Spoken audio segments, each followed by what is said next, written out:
que pueda hacer las obras como las que haces tú.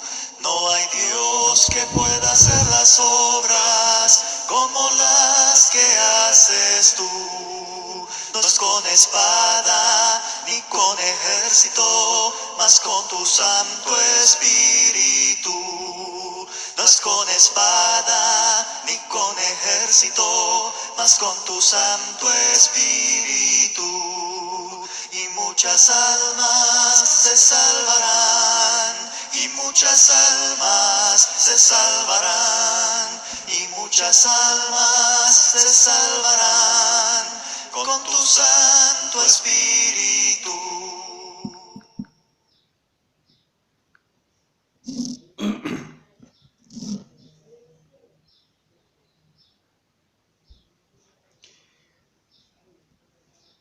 Hay un momento en la vida en que tenemos que elegir. Y la pregunta sería, ¿cuál será nuestra elección? Y de lo que estoy hablando es elegir entre aceptar o rechazar a Cristo. Dice el Evangelio de Juan capítulo 12, versículo 37, pero a pesar de que había hecho tantas señales delante de ellos, no creían en él, para que se cumpliese la palabra del profeta Isaías que dijo: Señor, ¿quién ha creído a nuestro anuncio y a quién se ha revelado el brazo del Señor? Por esto no podían creer, porque también dijo Isaías: cegó los ojos de ellos y endureció su corazón, para que no vean con los ojos y entiendan con el corazón y se conviertan y yo los sanes. Isaías dijo esto cuando vio su gloria y habló acerca de él. Con todo eso, aún de los gobernantes muchos creyeron en él, pero a causa de los fariseos no lo confesaban, para no ser expulsados de la sinagoga, porque amaban más la gloria de los hombres que la gloria de Dios. ¿Cuál será nuestra elección? La vida siempre nos está presentando alternativas.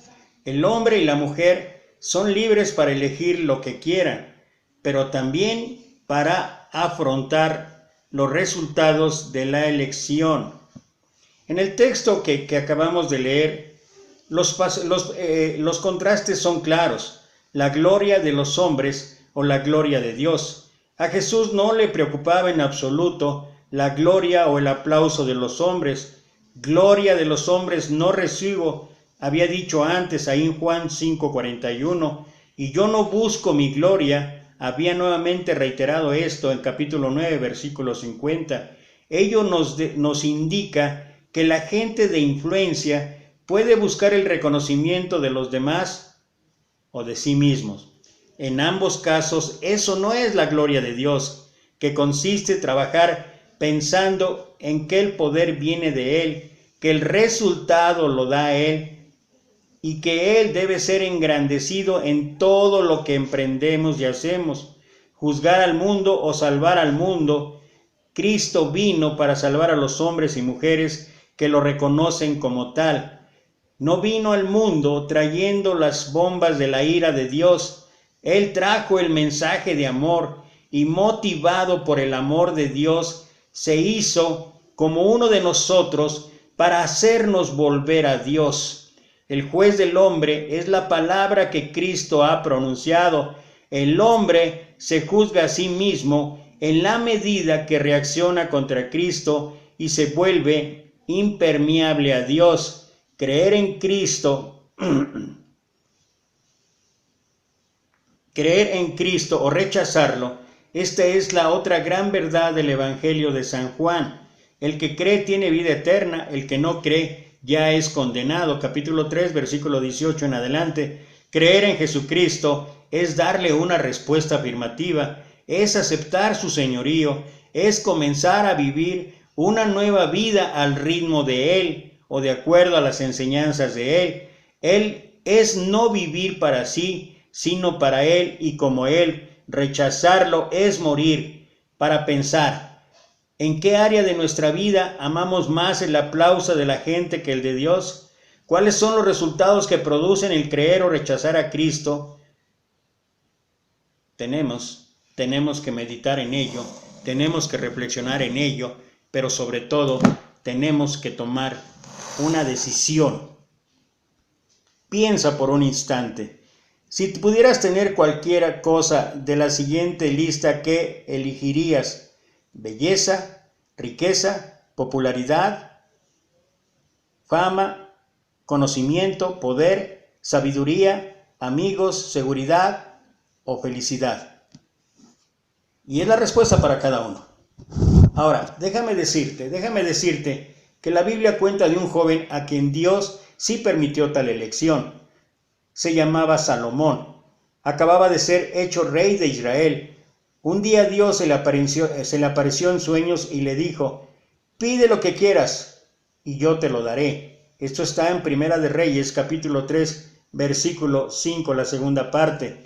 Salomón pudo haber pedido riquezas, o poder, o placeres, pero le pidió a Dios que le diera sabiduría. Salomón dijo: yo soy joven y no sé cómo entrar ni salir. Da pues a tu siervo corazón entendido para juzgar a tu pueblo. Esto está en Primera de Reyes, capítulo 3, versículos 7 y 9. El que Salomón eligiera sabiduría complació mucho a Dios. Dios dijo que Salomón sería el hombre más sabio que jamás haya vivido. Dios no le dio no solamente la sabiduría, sino que también le dio riqueza, honor, poder, tales como ningún hombre ha tenido jamás. Con esto se ve que Dios le da a la sabiduría un valor muy alto. La Biblia en Proverbios 4:7 dice: sabiduría ante todo, adquiere sabiduría, adquiere entendimiento. Pero, ¿qué es la sabiduría? Sabiduría es pensar correctamente y hacer las elecciones correctas. La sabiduría viene de ver las cosas como Dios las ve. Proverbios 3:5 al 8 dice: fíate del Señor de todo tu corazón y no te apoyes en tu propia prudencia. Reconócelo en todos tus caminos y Él enderezará tus veredas. No seas sabio en tu propia opinión. El ver las cosas como Dios las ve nos capacita para comprender la raíz de nuestros problemas y saber qué hacer al respecto en cada situación. Nos capacita para descubrir los principios que Dios nos da para llevar una vida feliz y victoriosa.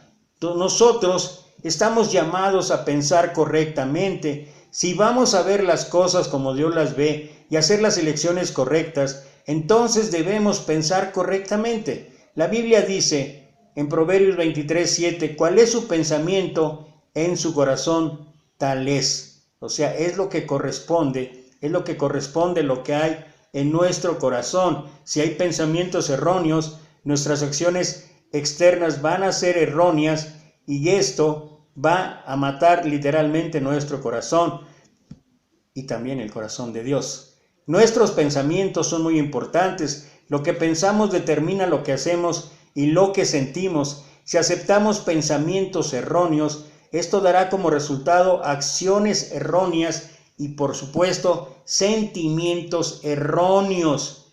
Cuando Satanás vino a engañar a Adán y Eva, empezó por decirle a Eva una mentira.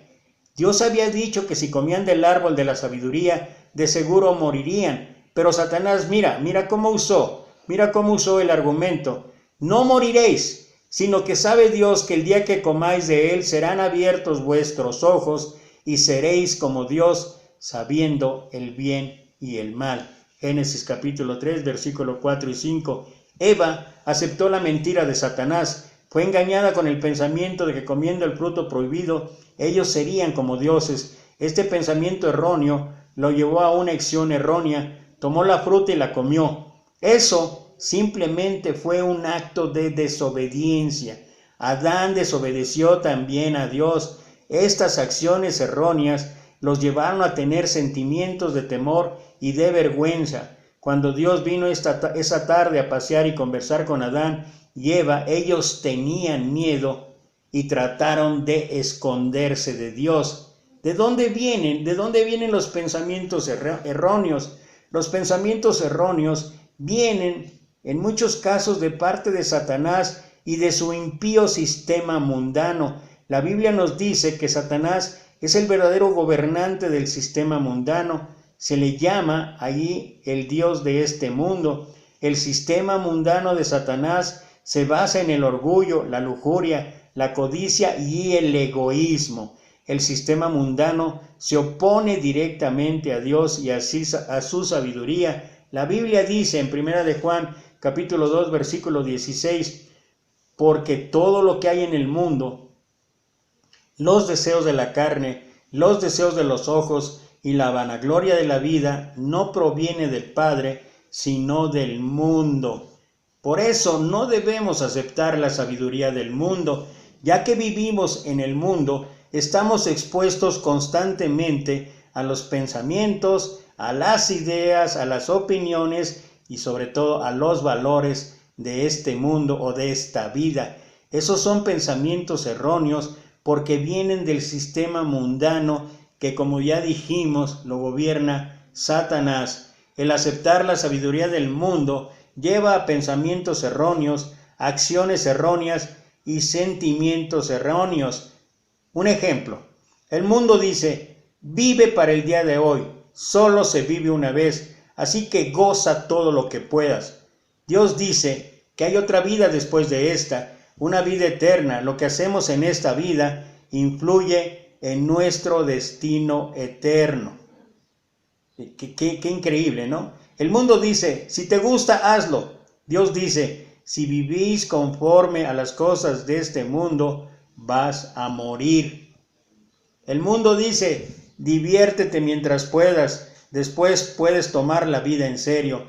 Dios dice, no os engañéis, Dios no puede ser burlado. Todo lo que el hombre sembrare, eso también segará. Y además esta es una ley universal. Es una ley universal que funciona en todos los aspectos, en todos los ámbitos, en todos los cuadros de esta vida. No os engañéis, Dios no puede ser burlado. Todo lo que el hombre sembrare, eso también segará. La sabiduría del mundo pasa por alto el hecho de que hay que pagar un precio terrible por el pecado, tanto en esta vida como en la que viene. Somos responsables ante Dios por lo que hacemos en esta vida. Un día tendremos que presentarnos ante Dios para ser juzgados por lo que hemos hecho en esta vida. Hebreos 9:27 dice, está establecido para los hombres que mueran una sola vez y después de esto el juicio. También debemos considerar que cada persona va a cosechar lo que siembra. El mundo dice, comamos, bebamos y alegrémonos que mañana moriremos. Uno de los errores que hay en esto es que generalmente uno no se muere el día siguiente. En vez de eso, vivimos y llegamos a cosechar los resultados amargos de nuestras malas acciones. Hay muchos ejemplos acerca de esto, pero cada uno puede tener su propia experiencia. Hablaba una mujer de 42 años que decía, cuando era joven caí en pecados que han manchado mi vida. Mis pecados secretos los cometí cuando era adolescente. He llorado de remordimiento, o que Dios me diera paz y quitara de mi vida esta terrible culpa. Y así como ese caso, hay muchísimos en los cuales nosotros podemos incluso ser protagonistas.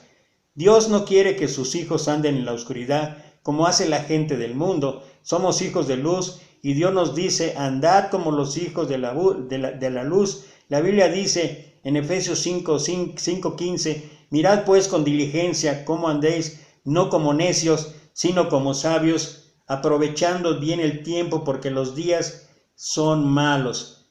¿Cuáles son algunas cosas que tenemos que considerar para ser sabios? Primero, hay que reconocer la presencia de Dios.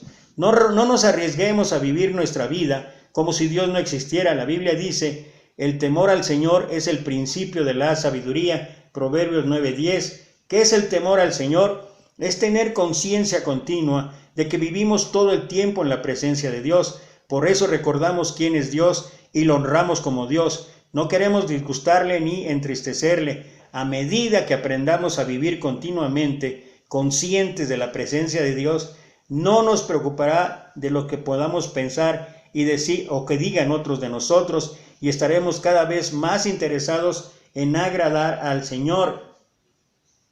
Segundo, debemos pedir sabiduría a Dios. Nuestro Dios es toda sabiduría, toda verdadera sabiduría viene de Él. Dios se deleita en dar su sabiduría a aquellos que vienen a Él y pedírsela. La Biblia dice, y si alguno de vosotros tiene falta de sabiduría, pídala a Dios, el cual da todo abundantemente y sin reproche, y les hará dada. Santiago capítulo 1, versículo 5. Uno de los peligros más grandes para nosotros como cristianos es confiar siempre en nuestra propia sabiduría en vez de pedirle a Dios que nos dé la suya. Ya hemos dicho lo que dice Proverbios 3, 5 al 8. Confiemos en el Señor de todo nuestro corazón y no nos apoyemos en nuestra prudencia, en nuestra opinión, en nuestra sabiduría.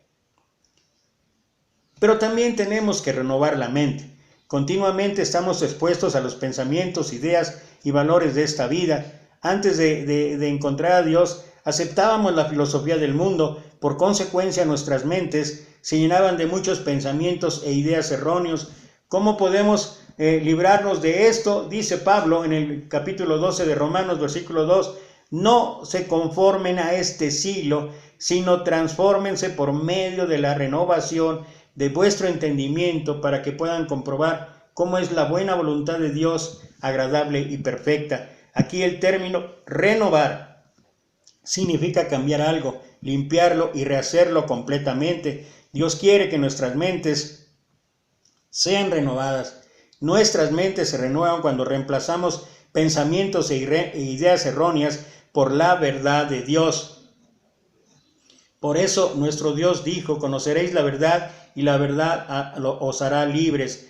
Hay que tomar las decisiones, hay que tomar las elecciones correctas. Ser sabio no es solo saber lo que Dios quiere que hagamos, sino es elegirlo y también hacerlo. Hay grandes recompensas cuando elegimos y sabemos lo que Dios quiere. Nuestro Señor Jesús dice en Juan 13:16, si sabéis estas cosas, bienaventurados seréis si las hicieres. Así es que una de las cosas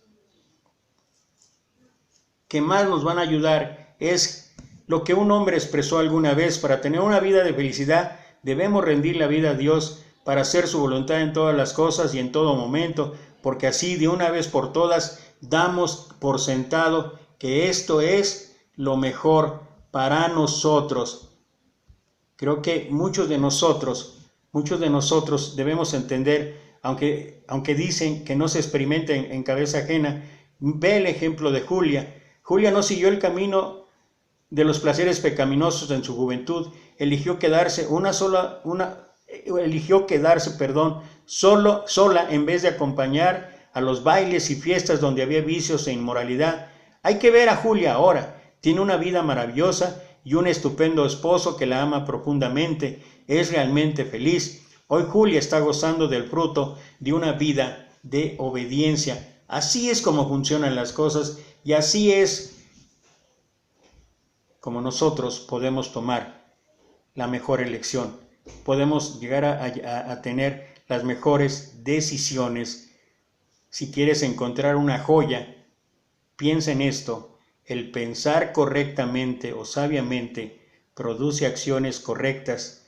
Las acciones correctas producen sentimientos correctos. Y eso nos va a llevar siempre a tomar las mejores decisiones, pero sobre todo la mejor decisión es vivir de acuerdo a lo que Dios ha establecido para cada uno de nosotros. Pero finalmente sigue siendo una elección. ¿Cuál es tu decisión? ¿Aceptar o rechazar a Cristo? Que Dios te bendiga. Quien quiera orar, adelante.